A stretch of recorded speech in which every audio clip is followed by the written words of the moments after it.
দর্শক দর্শক দেখতে পাচ্ছেন, শালা বাঘের বাচ্চা। অনেক কোটি কোটি টাকা, লক্ষ লক্ষ টাকা খরচ করে স্বপ্নপুরীতে বানানো হয়েছে। এখানে আসবেন না, আসবেন কোথায় কন? তাড়াতাড়ি চলে আসেন, এখন পিকনিকের সময়। মনে আনন্দ রাখতে হলে অবশ্যই আপনাকে স্বপ্নপুরীতে আসতে হবে। আর স্বপ্নপুরীতে আলে আপনি এই রকম জিনিসগুলো দেখতে পারবেন, যেটা আপনি কোথাও দেখতে পারবেন না।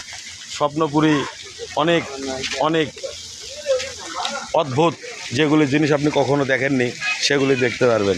দেখছেন, স্বপ্নপুরী আসলে দেখার মতো জিনিস, দেখার মতো। দেখছেন কারুকার্য কত সুন্দর।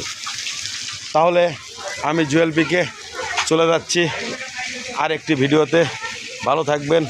অনেকেই ছবি তুলছে, আর এখানে কিন্তু আমাদের বস বলে দিচ্ছে ডান দিকে যাইতে হবে। দেখছেন, বামে চলুন। আমাদের বস বলে দিচ্ছে বামে চলুন, লেখা আছে বামে চলুন।